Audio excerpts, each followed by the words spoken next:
I am Joe Morelle. I have the privilege of serving as the ranking member of the Committee on House Administration. I'm delighted to be joined by my very dear friends and colleagues, both Congresswoman Terry Sewell, who's the ranking member of our subcommittee on elections, Congress member Julie Johnson, who serves also on the Committee on House Administration, also joined by Tiffany Muller, president of End Citizens United, and Marge Baker, the executive vice president of People for the American Way. You'll have a chance to hear from each of them. Last year, the Supreme Court undermined the democratic foundation of our constitutional government with a catastrophic decision. The unrestrained, absolute presidential immunity doctrine the court imagined in Trump versus the United States invites a federal executive unbound by the constraints of the rule of law. At its core, our nation relies upon the principle that no American stands above another in the eyes of the law, that all people are created equal. Presidents are citizens, not tyrants. The Supreme Court's decision erodes the public's confidence in our institutions. The Supreme Court should not be able to issue a get-out-of-jail-free card to presidents. Serious crimes must not go unpunished. Our constitutional republic cannot and will not accept this coronation of presidential power. 1 year ago, I proposed an amendment to the United States Constitution to reverse this decision and ensure that no president who commits a crime is ever immune from criminal prosecution. Today, I'm reintroducing this constitutional amendment for the second time with the goal of restoring the constitutional understanding of immunity that served our nation well for nearly 2.5 centuries. It must be guaranteed that no public officer of this country, including the President of the United States, is able to evade the accountability that any other American would face for a violation of law. Last year, this amendment received an outpouring of support from my House Democratic colleagues, but this should not be a partisan issue. In 1982, President Ronald Reagan issued a presidential proclamation that captured a foundational truth about the American experiment.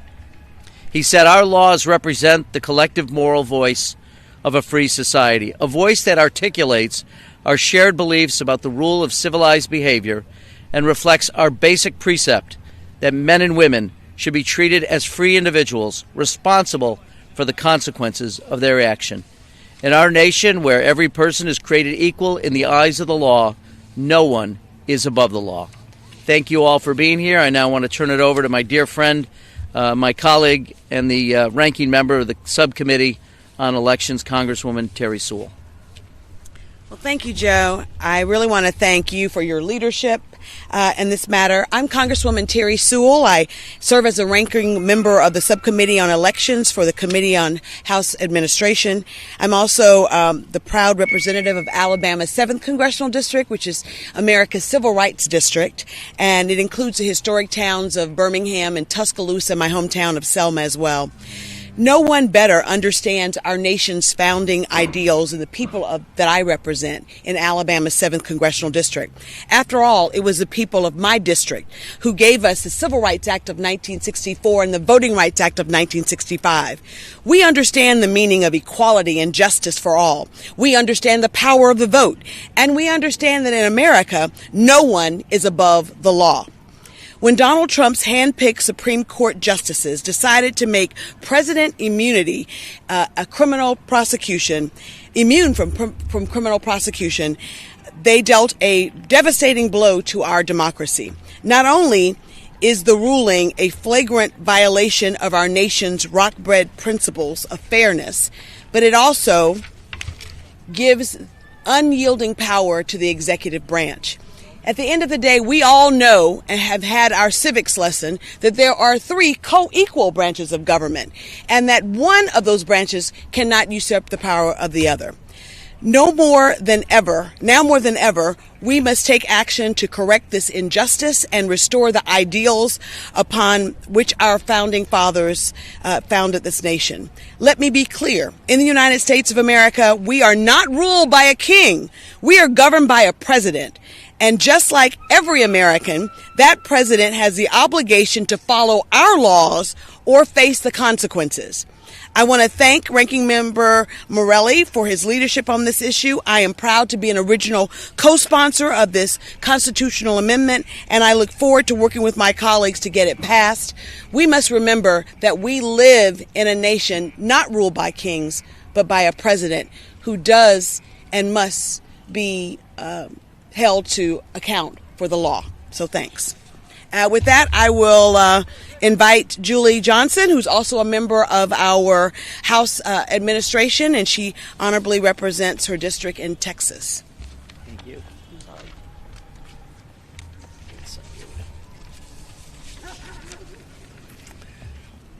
Thank you, my dear friend Terry Sewell, for your kind introduction, and I want to thank Ranking Member Morelle for introducing this important constitutional amendment. I'm Julie Johnson. I represent Texas's 32nd Congressional District, and from the state of Texas, there's no state that is harder to vote, is harder to exercise the will of the people in, and I'm so proud and thrilled to be able to be here with you today. In Congress, we have a responsibility to protect the very foundation of our democracy and our republic, and that foundation is the United States Constitution. When our founders wrote the Constitution, they reacted to the tyranny of kings. They made it clear that this nation would never, ever have a ruler above the law.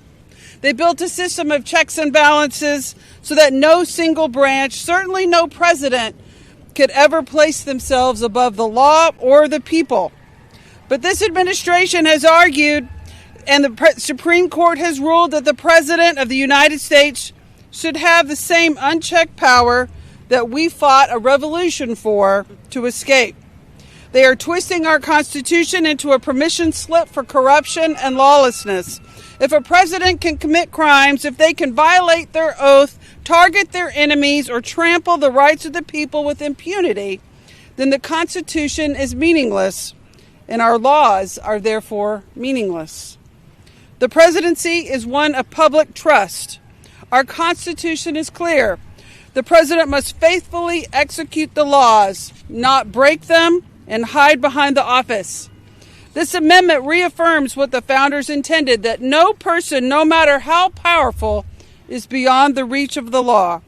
It says that the Constitution that gives the president its power also holds them accountable when they abuse it. We have a duty to defend this principle, and if we fail, we invite future presidents to test the limits of lawlessness, and if we stand firm, we protect the very soul of this republic. Thank you. That was great. So I'm here today to urge my colleagues to set an example, to stand up for the Constitution, to stand up for the American people, to stand up for the future of our democracy, and to stand up for just what is plain right. Thank you so very much. And I turn it over now to Tiffany Muller, President of End Citizens United. Well, thank you so much, Congresswoman Johnson, and I want to say how honored I am to be here today with Congresswoman Johnson, Congresswoman Sewell, and of course, Ranking Member Morelle, and want to thank you for all of your leadership on these important issues. Good afternoon. Thanks so much for having me here. I am Tiffany Muller. I am president of End Citizens United, and we are a grassroots organization made up of more than 4 million members across this country dedicated to getting money out of politics and rooting out corruption.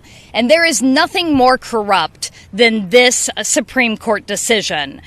And I want to thank Congressman Morelle for his leadership in introducing this vital constitutional amendment and for his continued leadership in holding both the president and the Supreme Court accountable.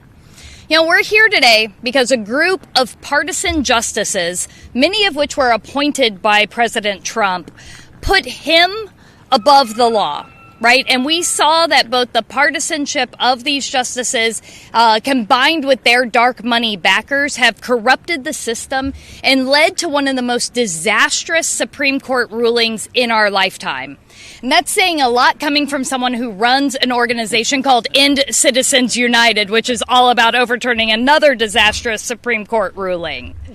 But we know that by radically expanding presidential immunity, the court gave unprecedented power to someone who has continued to show clear authoritarian ambitions and open contempt for the rule of law.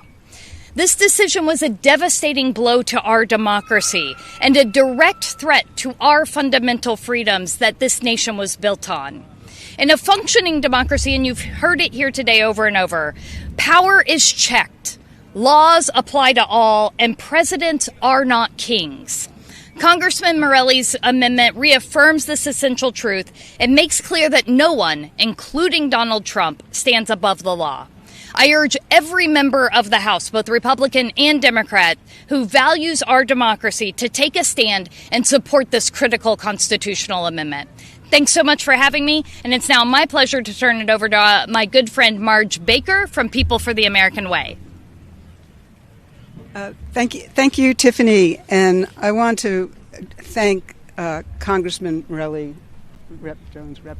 Sewell for being here and for being original co-sponsors of this critically important, consequential, and much-needed constitutional amendment. We will do all we can to build momentum for its passage. Again, thank you for having me. I'm Marge Baker. I'm the Executive Vice President of People for the American Way, an organization with hundreds of thousands of members across the country dedicated to the values of freedom, justice, and democracy. And nothing could be much more important to those values than this amendment. Trump versus the United States was an absolutely lawless decision. It was premised on the notion that the chief executive officer of this country is a king, not an elected president who works for us, who works for the people of the United States. The MAGA justices and their colleagues immunized Trump from being held criminally responsible for leading efforts to undo a presidential election, and in doing so, dealt a death blow to our democracy. In her dissent, Justice Sotomayor said the majority had created a law-free zone around the president. A law-free zone. Now that Trump is back in office, he has taken full advantage of that law-free zone and continued his war against our constitutional rights and freedoms. He is emboldened because he knows he's protected by the immunity decision. He knows he can break the law with impunity. He believes he is free to monetize the presidency at the American people's expense. The fact is that the Supreme Court's immunity decision has made the second Trump administration even more dangerous than it would otherwise have been, and we see it every day. And the power the current majority continues to hand Trump makes clear these justices know exactly what they are doing. The consequences for the American people be damned. There's Trump v. CASA, birthright citizenship, that severely limited the federal court's ability to check illegal government actions. There's a host of so-called shadow docket cases that empowered Trump even more. It's let Trump kidnap and disappear immigrants to third countries without notice or opportunity to be heard. It's let DOJ access sensitive Social Security data. It's let Trump's firing of independent agency board members in violation of longtime precedent take effect. It's let the administration take an axe to the downsize of federal agencies across the board, including most recently the Department of Education. But the MAGA collaborators on the Supreme Court do not have the last word. We, the people, have the last word. And we say no. No kings. The Constitution says we have a president, not a king, and that individual is subject to the law just like the rest of us. This was clear to all Americans from 1789 until the day Trump versus the United States was decided. So what we need to do, all of us, and what this amendment does, is to restore the Constitution. We're making it say what it always said until a corrupt Supreme Court majority rewrote it. No one, including and especially the president, is above the law. So thank you for being here. And again, thank you for the original co-sponsors for putting this amendment in again. It's so important. Thank you very much. I am grateful now to call up to the podium a dear friend, a colleague from the Committee on House Administration, from the gentle lady from California, Norma Torres. Thank you so much, soon-to-be Chairman Morelle, for your leadership on this historic and necessary constitutional amendment. Let me be clear. No one, not a president, not a vice president, and not a single elected official is above the law. This amendment affirms what the American people already believe. Public office should never, ever be a shield for criminal prosecution. We've seen how dangerous it is when power goes unchecked, when presidents believe that they can act with impunity. That is not democracy. That is the road to authoritarianism. This amendment says no more immunity, no more self-pardons, no more hiding behind a title of president to escape justice. And I am proud to be an original co-sponsor, and I urge every member of Congress who believes in accountability and the rule of law to join us. If we want to preserve our democracy, we must protect the principle that no one, not one person, is above the law. Thank you all for being here today. Thank you, my friend. Happy to answer any questions if you have them. Yes, sir. Thank you. Thank you to y'all for doing this. Ranking member, last year when you introduced this constitutional amendment, it was before President Trump was reelected. It was before Republicans won both houses. Republicans won the House and won the Senate. I'm just curious, given the fact that your Republican colleagues are hugging President Trump even tighter than when you introduced the amendment last year, kind of what's the strategy? How are you approaching turning this, this proposal into an actual amendment, given the state of play in the year since you introduced it the first time? Yeah, it's a great question. I think, and I believe as of this morning, we have about 133 co-sponsors of the resolution. To this point, all Democrats. This morning, I'm also writing a letter to every single member of the House Republican Conference to urge them to sign on. And I think the point that you made in your question is the important one, which is this decision by the Supreme Court doesn't just affect the Trump presidency. It affects us on an ongoing basis. I mean, from this point forward, all presidents, whether Democrats or Republicans, will have the ability to act outside of the law and be free from accountability. And so what I'm hopeful is they'll take the longer view and they won't be so concerned about always protecting President Trump, which seems like they're devoted and dedicated to doing. So I'm going to continue to talk to them. I'm sure my colleagues will continue to talk to them about what the appropriate balance is going forward. It's the balance that my friends have suggested has been in place for nearly 250 years. We want to restore that balance and make sure that no one is above the law in the United States. Yeah. Yes, sir. Is there an accountability on the Senate side? Well, this would extend. You mean, has this been introduced in the Senate side? We're certainly talking to our colleagues in the Senate, and I'm very hopeful that the resolution will be introduced in the Senate as well. So thank you. Hey, buddy. Kevin. Obviously, in the years since that Supreme Court ruling, what have you seen as the consequences of that this would hope to rein in terms of the Trump presidency thus far? And let's be realistic, the chances of this getting done while Trump himself is in the Oval Office seem pretty slim. So what is the strategy in terms of what do you see as a win over the next few years toward this sort of goal? Yeah, good question. I think, Marge did a great job of recounting in the last year the things that give us even greater pause than they did a year ago when the decision was announced. And look, this is the first president who is a convicted felon, 34 times a convicted felon, and is clearly using his powers in a way that I don't think anyone ever envisioned. And the continued crossing of the line, I think, gives us more and more concern every day that this needs to happen. So I think that's the added emphasis in terms of a rationale. As far as a strategy, again, is to remind our colleagues on the other side of the aisle that you may do everything possible to protect Donald Trump. But he's not the only president, I hope, ever in the remaining history of the United States. We hope there will be an election in 2028 and into the future.